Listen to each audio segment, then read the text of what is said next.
situation. You're a 26-year-old female. You've just decided that, kids aren't your thing. You would rather just, go in, have a procedure, something easy, quick, that's just going to stop you from having kids. So, it's 2002, and you hear this bad boy came out. This is called Essure. It's a device for female sterilization. It's, as you can see, just a tiny little screw, and it goes in and they put it into your fallopian tubes, and it's supposed to create scarring, closing your tubes, and be that simple. That's how easy it's supposed to be. Well, a few months pass by, and all of a sudden you're experiencing abdominal pain. You're in just excruciating pain. You can't function. You just know something's wrong. So you go to your doctor, and your doctor tells you you're internally bleeding. They can't figure out the source.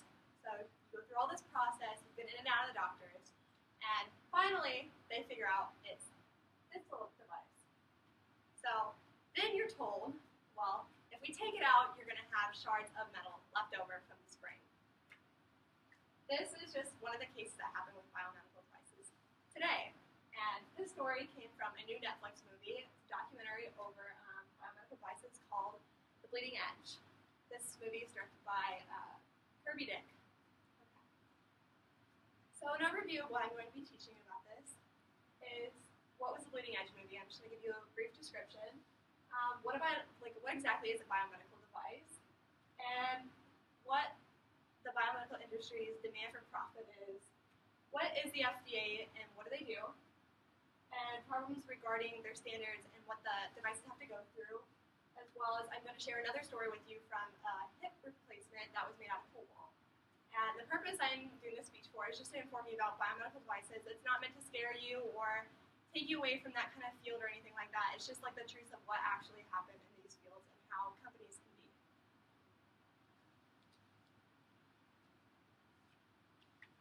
All right, the bleeding edge. So I'm a student in biomed. I have been for about 4 years. I'm also pursuing biomedical engineering as a degree. So I'm relatively not knowledgeable on this topic. We watched this Bleeding Edge movie in my biomed class. It was a documentary over basically biomedical devices, just giving some stories about people who had problems and had medical issues related to their devices. It's not saying all biomedical devices are bad. The industry really is caring, and they do want to do good for the people.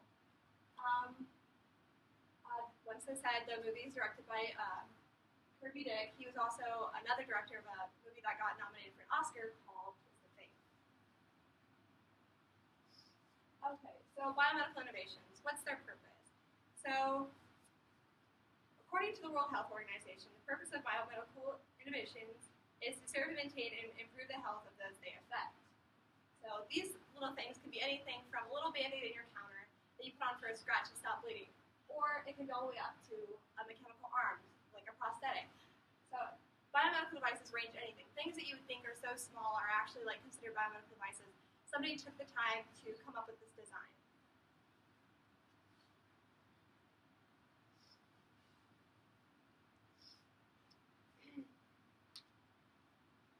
Okay, so let's talk about the industry. So right now the biomedical industry produces about $300 million in revenue, which is basically what sits in your cash drawer. So as you can see, this is an ever-growing field. It's always going to be bigger. But so when somebody starts out in the biomedical field, their main goal is to help somebody who has lost an arm at war or is experiencing some kind of medical issue. It's supposed to help people. That's the whole point of biomedical engineering. But companies begin to want profit, so everything they do starts deriving from profit. So even companies will tell a doctor, I will pay you a certain incentive if you advertise my product if somebody comes up with this problem. And these designs typically don't go through much testing. We just kind of go off old designs.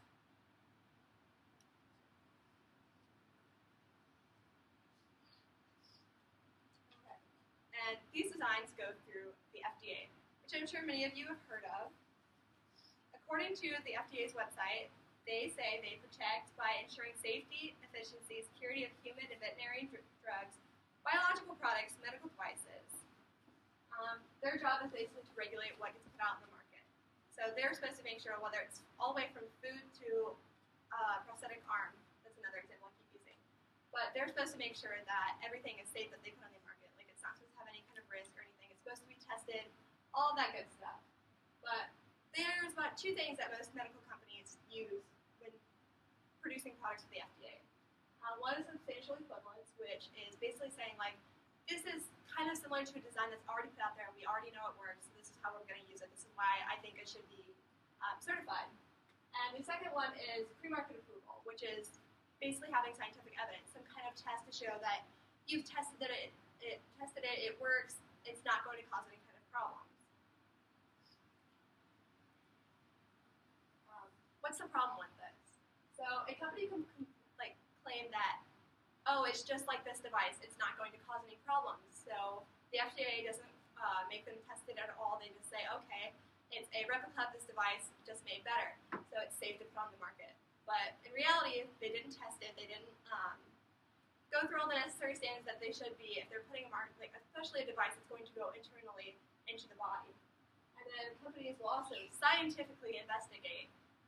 This means they could have a 10-person clinical trial and say, oh, 50% of it worked or 80% of it worked. Only 2 people had symptoms or whatever.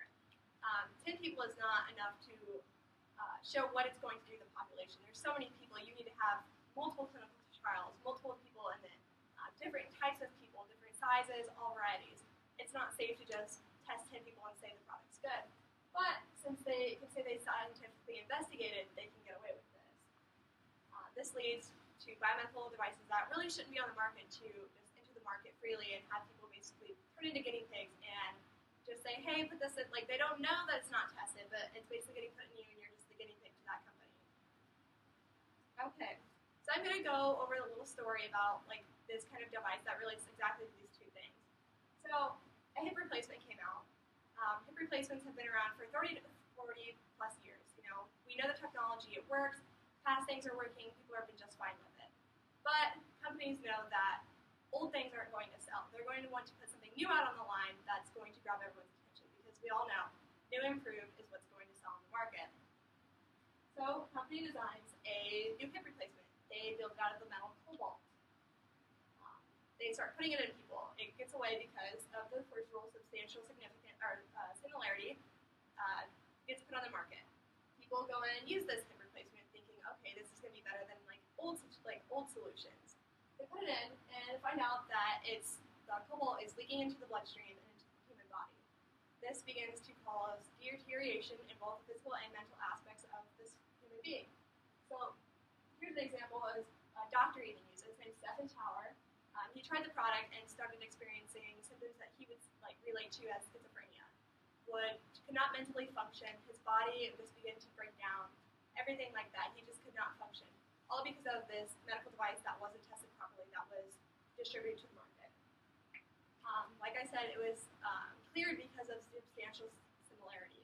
So because it was like something else, it was put onto the market. So in conclusion, like I said, biomedical devices aren't meant to be scary. They really are put onto the market for people to make lives better. It's supposed to help that soldier who lost his arm. It's supposed to help that athlete who broke his leg or got paralyzed. It's supposed to be there to help us. It's even things like medicine for migraines. It's there to help the humanity. But I just want you to know that there are biomedical companies out there that are looking for just profit, and they're going to make devices that really aren't trustworthy. So if you're into a doctor and he tells you something, you should go home. Make sure you look at all your options. Make sure you're researching everything that's going to be put into your human body. Just take care of yourself. The FDA, I'm not saying anything bad about the FDA. It is really there for our protection. It really does try its best to make sure things are safe for the human population. But regulations do have loopholes, and those companies are going to be able to get through those loopholes. But biomedical engineering and the whole biomedical field really does mean a lot to the population and everything like that. And these are my citations.